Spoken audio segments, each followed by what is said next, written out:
He is Tony. I am the law. I'm going to have to get a cut of Stallone doing the Judge Dredd. I am the law. Perfect. We're back. This is episode number 2 of Pack Rats, where we pop open trading cards. We are working with Score 2019 NFL trading cards. Andrew Luck on the cover of the packs there.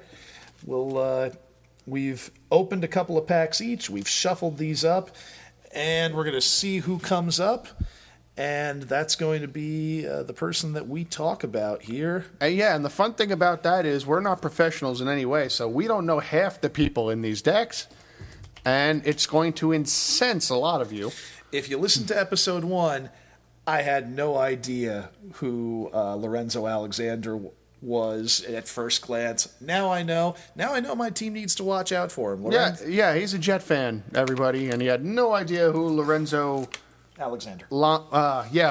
Alexander. I know who Lorenzo Lamas was. Oh. Lorenzo Lamas was the renegade, man. Oh, okay. Well, all right. Well, hopefully, the top of my pile looks promising because I know exactly who this guy is. So let's start with my pile. Go for it. I've got Derek Carr on the top of my pile. Ooh, it's a shiny Derek Carr. He is either getting ready to snap the ball or he is disco dancing. For Derek Carr's sake, given the state of that offensive line, I hope he's disco dancing. Yeah, I hope so too. Away from the football field where he is going to get sacked so many times. Dear Lord. NFL GMs, for the love of God, draft your offensive lines first. We went over this in our draft preview, where we determined that the Oakland Raiders did not do a very good job. You know, the best teams get good because they build from the inside out. They build their lines. Then they get their skill position guys in place. And then, while they're busy winning, in the latter part of the draft, while all the crappy teams are fighting for the next Jamarcus Russell, they're at the back end of the draft just slowly stockpiling linemen, making sure that they control the line of scrimmage on ad infinitum into eternity, like the New England Patriots. That's right. And the Oakland Raiders do not do that. They are paying their head coach $10 million. Chucky is there for $10 million for 10 years. We are in year 2 of the Oakland Raiders picking a guy off the retirement heap, deciding that because he was kind of successful for them, but mostly in beating them in the Super Bowl. Mostly in beating them. Yeah, that's true. He would be good almost 20 years later to come back and lead a team after the league has changed. What does he do? He drafts a safety that mouths off to him constantly on Hard Knocks, and he's the only person that took a running back in this first round of this year's draft, which is a very 1999 thing to do. But we're supposed to be talking about Derek Carr. I like Derek Carr. Is it just me or does Derek Carr look like he's always wearing eyeliner? He does. Yeah, I think that's the most important thing you could say about him. Yeah. But he looks like he belongs in Green Day. He really does. Yeah, he's got that punk look about him, or faux punk look about him. Look, Carr is a fine quarterback. Absolutely. It's just, he's in the middle of a car wreck. He's just in the middle of an absolute wreck of a team and a coach. And now they're adding Antonio Brown with his yellow mustache, and it's not going to be good for the Raiders for quite some time. And I hope it turns around quick enough for Derek Carr to see some success out of it, because he really deserves it.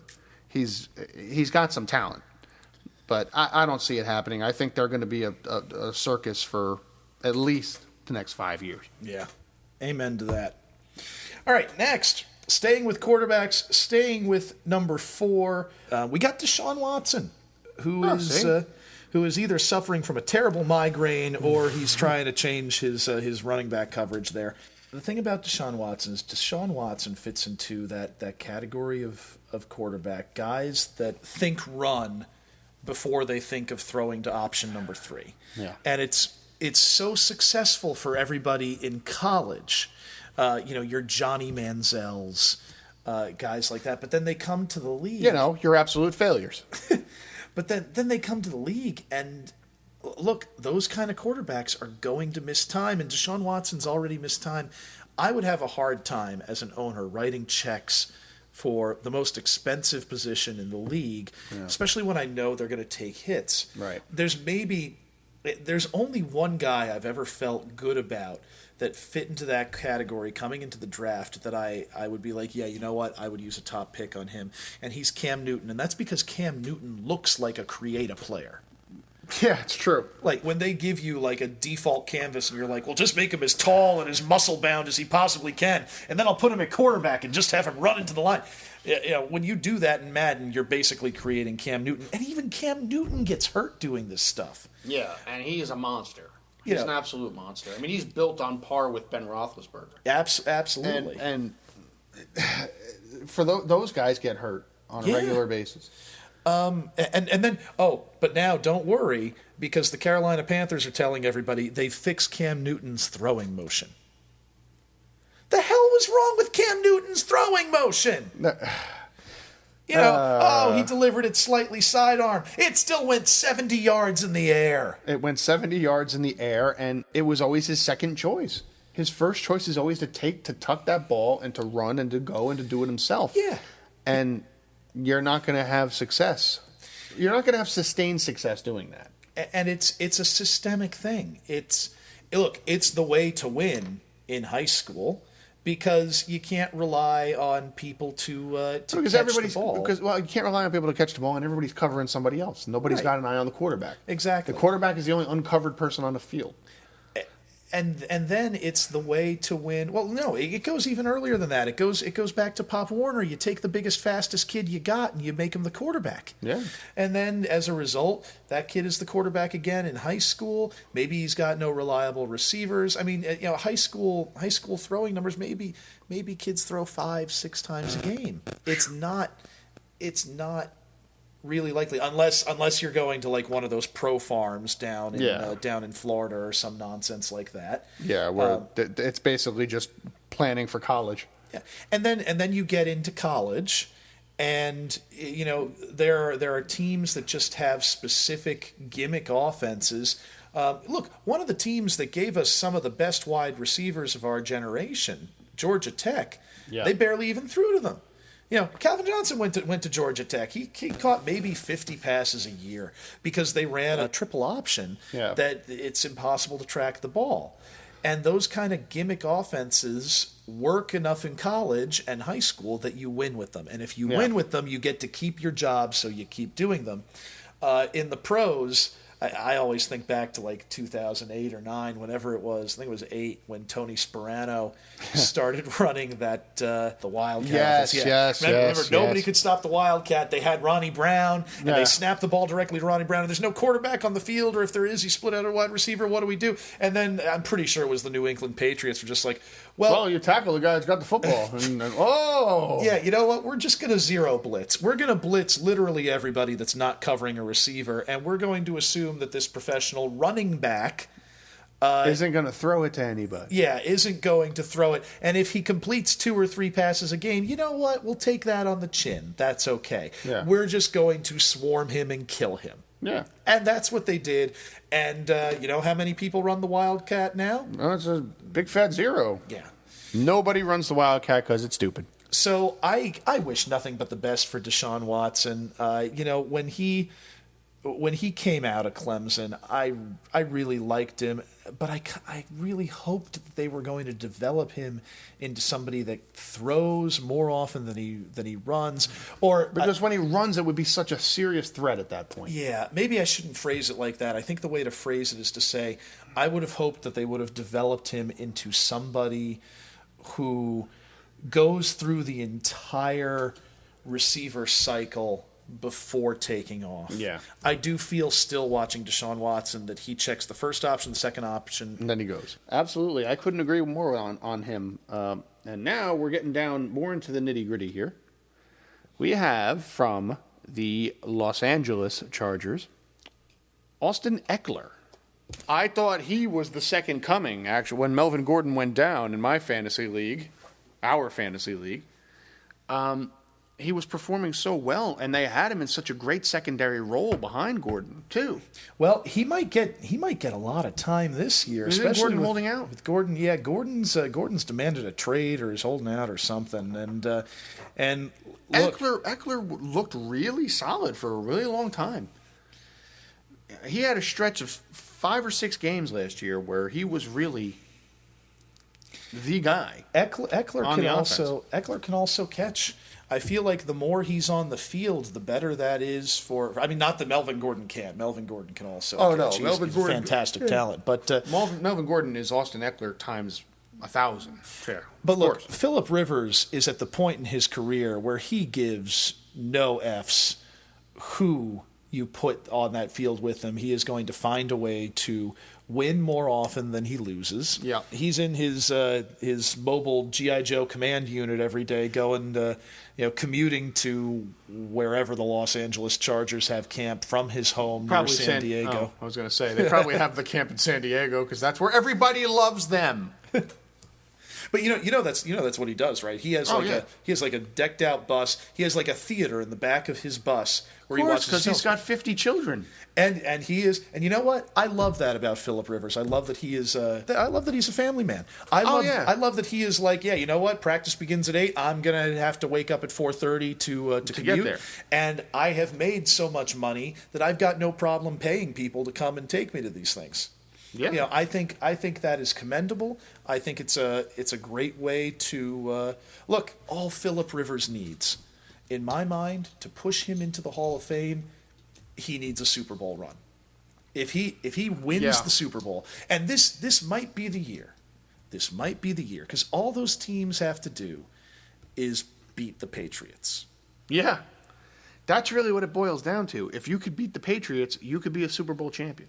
Okay, so that's what we have to say about Austin Ekeler. Oh, here's a man that we can talk about.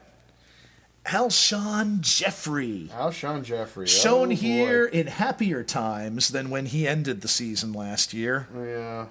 I really thought that Eagles team was going to go all the way again. But look, Alshonn Jeffrey is a fantastic receiver. Underutilized on the Bears. Ridiculously underutilized on the Bears. If they can keep... Oh, crap. What's his name? Who's their starter? Their starting quarterback. Oh, Carson Wentz. Yeah. And you know what just happened there? I wanted to say Nick Foles 4 or 5 times because every time they're in the playoffs, that's who the quarterback is. That's who the starting quarterback is, yeah. To paraphrase the great Rick Pitino, Nick Foles ain't walking through that door this year, Philadelphia fans. So you have to keep Carson Wentz healthy this year. If Carson Wentz stays healthy, Alshonn Jeffrey is probably a Pro Bowler. If Carson Wentz stays healthy this year, there's no reason why this Philadelphia Eagles team can't go all the way again. Absolutely. With the questions that St. Louis, with the questions that the Rams, with Los Angeles Rams have about Todd Gurley, and teams getting an entire year to game plan for good Jared Goff. Right. This is... There's only a handful out there. I mean, there's the Saints, the Falcons. This is probably the one team, if they don't win their division, it's a disappointment. Yeah, everybody I'd else, say so. Everybody else has got either up and comers to deal with. There are a couple of teams entrenched. Like take the AFC West. Any of 3 teams could win that division. Yeah. Well, do you really think so? I think. Look, I think higher of Joe Flacco than most people. All so right. I do believe that the Denver Broncos with Von Miller and that defense, and Flacco airing it out. Yeah. I think they can. I think they can give the other teams a run for their money. Oh, all right. Much lower chance than the Chargers. Yeah, I kind of Chiefs. figure that as the Chargers Chiefs all the way. I can't really see. I mean, I don't think that the Broncos will necessarily be bad or an embarrassment, but I just see the Chiefs and the Chargers are just far and away. There are 2 teams in the NFL, one in each conference, that I think if they don't win their division, it's because they did something wrong. One is the Philadelphia Eagles. That's right. The other team is the Patriots. The AFC East, it makes me very nervous because everybody's now all of a sudden picking the Jets. The Jets are the hot pick to push the Patriots. I believe that's what's going to happen. I believe the Patriots will go like 10-6 and the Jets will go 9-7 or something like that. They'll compete with them. They'll push them, but they're still not the favorite. Yeah, I do still like them to split that series this year. I think the Jets win at home. In the end, if the Patriots lose, it's going to be because they let the team get too old or they did something dumb. If the Eagles lose, it's probably because they didn't protect Carson Wentz. That's right. He's hurt, and they have and now they don't have Foles to pick up the slack. Yeah. And now they're just dealing with an unmitigated disaster. And if they protect Carson Wentz, then Alshonn Jeffrey has a Pro Bowl year. A Pro Bowl year and a MVP year, possibly. Mm-hmm. Man. So, speaking of MVP years, the next guy on my list is Ezekiel Elliott. Oh, boy. But he might not even play because he wants more money, everybody. Yeah. Not much to say. He quit. He doesn't want to play anymore. Part of a much longer conversation we will have very soon about the value of running backs, which we touched on actually in our last Pack Rats episode when we talked about Stephen Gostkowski. And kickers are worth more than running backs. Yeah. By a lot. They really should be, just based on prevalence. However, if there's a running back you're going to pay, it's Zeke. Yeah, absolutely. Look, everything we were just criticizing the Cowboys for, this Cowboys team is lacking in so many ways that Zeke does make up the difference. You know, this isn't a good enough offensive line where anybody can run behind it. This isn't a good enough quarterback where he could be such a threat in the air that the running back gets a little slack. Mm-hmm. It's the other way around. It's that Zeke is so good on the ground that Prescott could actually look like a very good quarterback, which I got news for everybody, he's not. Prescott is not a very good quarterback. He's a competent quarterback. He's a solid enough quarterback that this could be a Super Bowl team eventually with him at the helm. But he's nothing to write home about. The reason he is something to write home about currently is because he has Ezekiel Elliott. There's one of two things you could do. You could either pay Zeke or you could beef that line back up to what it used to be when Tony Romo was sitting behind it and hope for the best. But other than that, I would say right now, if they need success this year, and I don't know how many years Jerry Jones has left, but if they want success in this year, they better pay Zeke. Final card of the episode, we have Tre'Davious White from the Buffalo Bills. You're just doing this again so you could show all of the Bills fans out there that you have no idea who's on their team. I did have to take a quick glance over his stats, and I'm just going to read this directly off the back of the card. One way to measure a lockdown cornerback is in catches allowed per snap in coverage. That's how Pro Football Focus does it, and it demonstrated how White excelled. In 2018, the second-year pro gave up a catch every 17.5 coverage snaps, behind only Richard Sherman, Casey Hayward, and Patrick Peterson. That's some good company. Yeah. Wonder who he is. No, Tre'Davious White is actually someone that's been on my radar. It's on your wish list for people you don't want playing anymore because he is a thorn in the side of the Jets. On my wish list for guys I wish were on the Jets. Oh, well, there you go. Holy cow. Tre'Davious White, I will say about him, is the type of player that Bills fans can hang their hat on and say, you know what, at least for the immediate future, we're set at this position. We've got a guy, I believe this year he's going to develop into a lockdown corner. He is one of the guys on the schedule that I am most worried about because I could see him knocking down a whole bunch of Sam's passes and them stealing a game from the Jets that the Jets need. Could be opening weekend. I think that's supposed to be the matchup. Well, let me ask you because he is their top corner.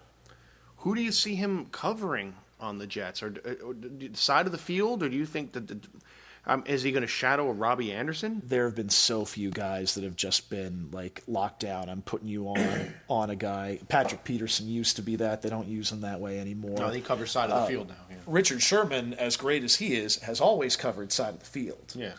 Darrelle Revis in his prime, and unfortunately past it, was a lockdown guy. Was a guy that they just decided he was a lockdown.